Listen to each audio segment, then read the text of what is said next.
Hi friends, welcome to மல்லி promo. இன்னைக்கு நம்ம மல்லி சீரியல்ல என்ன விறுவிறுப்பான விஷயம் அப்படின்னு பார்த்தீங்கன்னா, விஜய் வந்து மல்லி மேல நெறைய நம்பிக்கை வச்சிருந்தாங்க. ஆனா, இப்போ டிஎன்ஏ ரிப்போர்ட் மூலியமா விஜய்க்கு மல்லி மேல உள்ள மொத்த நம்பிக்கையுமே போயிடுச்சு. போனது மட்டும் இல்லாம மல்லிய வந்து எல்லார் முன்னாடியுமே கால்ல கிடக்கிற செருப்ப கழட்டி அடிக்கிறாரு நம்ம விஜய்.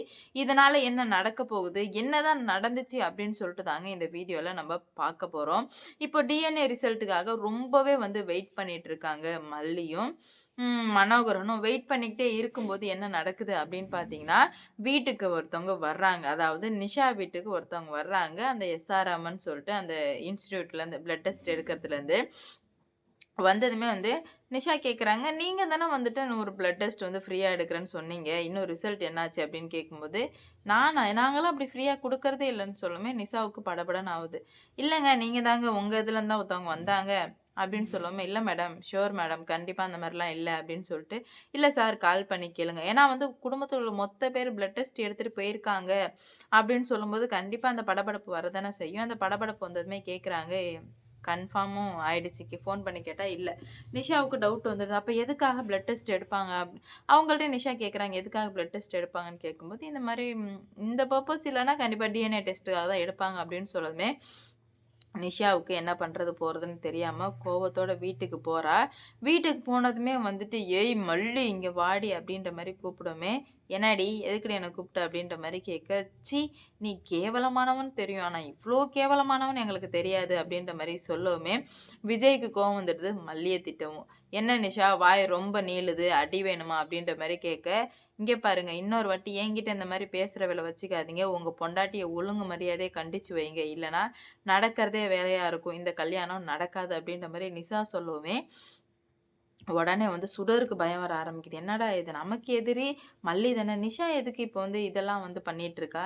எதுக்கு நம்ம கல்யாணம் நடக்க வேணான்னு சொல்லிட்டு இவ சொல்றாளே! அப்படின்னு சொல்லிட்டு ரொம்பவே வந்து கன்ஃப்யூஸ் ஆயிடுறாங்க. சுடர். "என்ன நிஷா? என்ன ஒளறிட்டு இருக்க நிஷா? அமைதியா இருன்னு" சொல்லவுமே, "நீ சும்மா இருக்கா? இன்னைக்கு 2த்துல 1 தெரிஞ்சே ஆகணும். இப்படியே போயிட்டே இருந்தா கண்டிப்பா வந்து உன் வாழ்க்கை கேள்விக்குறி ஆயிடும். இத விடவே கூடாதுக்கா" அப்படின்ற மாரி சொல்லுவோம். "அப்படி என்னதான் நிஷா நடந்துச்சு சொல்லு" அப்படின்ற மாரி கேட்குறாங்க. "என்ன நடந்துச்சா? இந்த மல்லி உனக்கு டிஎன்ஏ டெஸ்ட் எடுத்திருக்கா" அப்படின்னு சொல்லதுமே, செம்ம டென்ஷன் ஆயிர்றா சுடர். அப்படியே தூக்கி வாரி போட்டுருது. சுடருக்கு மட்டும் இல்ல, ராஜி, விஜய் எல்லாருக்குமே வந்து ரொம்ப ஷாக். ஏன்னா டிஎன்ஏ டெஸ்ட்டுன்றது அது ஒரு கிரிட்டிக்கலானது தானே. அது வந்து ரொம்ப அப்பாற்பட்டது. அதனாலேயே வந்துட்டு கோவம் வந்துருது. விஜய் வந்து, "நிஷா என்ன ஒளறிட்டு இருக்க? மல்லி அப்படிலாம் பண்ற ஆள் கிடையாது." அப்படின்ற மாரி சொல்லவுமே, "மல்லி அப்படி பண்ற ஆள் கிடையாதா? சரி, ஓகே. அப்ப இத பாருங்க." அப்படின்ற மாரி சொல்றாங்க. அந்த ஷீட்ட பார்த்தா டிஎன்ஏ ரிப்போர்ட் இருக்கு.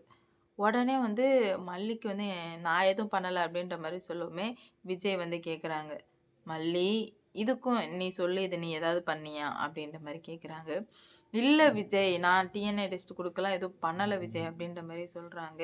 "அப்போ வந்து உனக்கும் இந்த டிஎன்ஏ இதுக்கும் தெரியும் ரிசல்ட்டுக்கும் சம்மந்தம் இருக்கா?" அப்படின்ற மாரி கேட்குறாங்க. "இல்ல விஜய், இவங்க தான் சொல்றாங்கன்னு சொல்லிட்டு நீங்களும் என்ன சந்தேகப்படாதீங்க." அப்படின்ற மாரி சொல்லவுமே, மறுபடியும் வந்து ராஜி என்ன பண்றா, "சரி, நீ உனக்கு சம்மந்தம் இல்லல்லன்னு" சொல்லிட்டு அந்த போர்டு எடுத்துட்டு வந்து குடுக்குறா. ஆ அதாவது வெண்பாவோட ஃபோட்டோ. "சரி சத்தியம் பண்ணு. உனக்கு இதுக்கு சம்மந்தம் இல்லன்னா, சத்தியம் பண்ணு." அப்படின்ற மாரி சொல்லவுமே, உடனே படபடன்னு ஆயிடுது மல்லிக்கு. "என்னடா இது! எல்லாத்துலயும் ஒண்ணுத்துல நம்ம மாட்டிக்கிட்டே இருக்கோமே! இதுலேருந்து எப்பதான் நம்ம வெளிய வர்றதுன்னு ஒண்ணும் புரியலையே!" அப்படின்ற மாரி ரொம்ப வந்து குழப்பத்தோட இருக்காங்க. என்ன பண்றது போறதுன்னு சொல்லிட்டு சுத்தமா புரியல. என்னடா இது! இப்படியே வந்து நடந்துகிட்டே இருக்கே! இப்படியே விட்டு வச்சா சரி வராதே! அப்படின்ற மாரி முடிவுக்கு வர்றாங்க. ஆனா, அவங்களுக்கு என்ன பண்றது போறதுன்னு சொல்லிட்டு சுத்தமா புரியல. அப்பதான் மல்லி சொல்றாங்க, "விஜய், நான் சொல்றத கொஞ்சம் கேளுங்க விஜய்ன்னு" சொல்லிட்டு. "இல்ல மல்லி, இதுக்கு மேல வந்து நான் கேட்கறதாவே இல்ல. நெறையா நீ பண்ணிட்ட. நானும் பொறுத்து பொறுத்து பார்த்தேன். நீ என்னென்னமோ பண்ணிட்டு இருக்க மல்லி. எனக்கு ஒண்ணும் சரிப்பட்டு வரல." அப்படின்ற மாரி சொல்றாங்க. "அப்படிலாம் இல்ல விஜய், நம்புங்க." அப்படின்ற மாரி சொல்றாங்க. "இதுக்கு மேல நம்புறதுக்கு என்ன இருக்கு? இதுக்கு மேல நம்புறதுக்கு ஒண்ணுமே இல்ல. அவங்கவங்க வேலைய அவங்கவங்க பார்த்துக்க வேண்டியதுதான்." அப்படின்ற மாரி ரொம்ப வந்து ஸ்ட்ராங்கா சொல்லிர்றாங்க.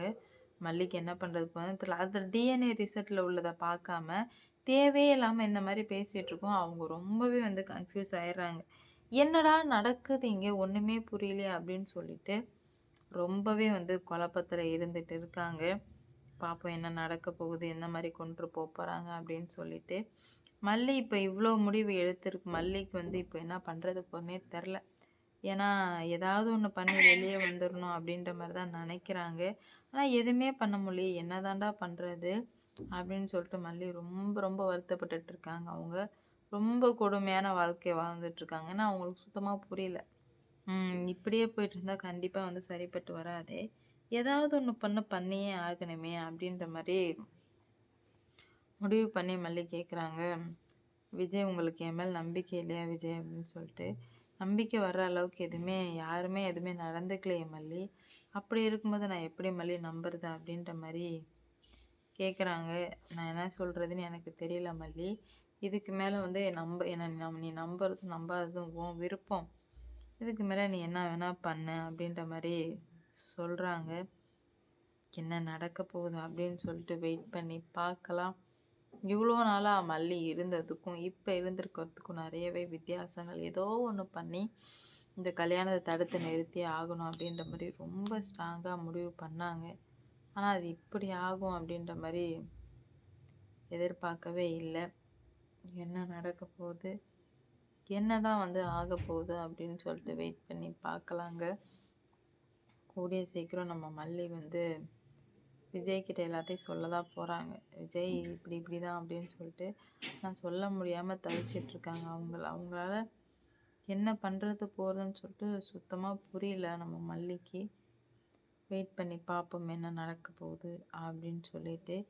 இவ்வளோ பிரச்சனைக்கும் காரணம் மல்லி தான் அப்படின்னு தெரிஞ்ச உடனே அவங்களும் முடிவெடுத்துட்டாங்க. பார்த்துடலாம். இதுக்கு மேல வந்து பார்த்துடலாம். அவளா நானான்னு பார்த்துடுறேன் அப்படின்ற மாரி முடிவு எடுக்கிறாங்க. மல்லி ரொம்ப வந்து வருத்தப்பட ஆரம்பிக்கிறாங்க. என்னடா இது? இவளுக்கு மட்டும் இப்படியே நடந்துக்கிட்டே இருக்கே. என்னதான் பண்றதுன்னு ஒண்ணுமே புரியலையே அப்படின்ற மாரி முடிவு எடுக்கிறாங்க. பார்க்கலாம். என்ன நடக்க போகுது அப்படின்னு சொல்லிட்டு.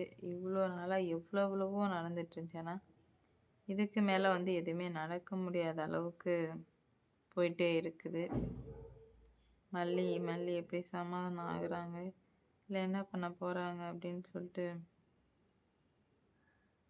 வெயிட் பண்ணி பார்ப்போம். லைக் பண்ணுங்க, ஷேர் பண்ணுங்க. மறக்காம சப்ஸ்கிரைப் பண்ணிக்கோங்க. அப்பதான் நான் போடுற வீடியோ நோட்டிஃபிகேஷனாக வரும். அடுத்தடுத்து என்ன நடக்க போகுது, இன்னும் பிரச்சனை எல்லாம் எந்த மாதிரி வரப்போகுது அப்படின்னு சொல்லிட்டு வெயிட் பண்ணி பார்க்கலாம்.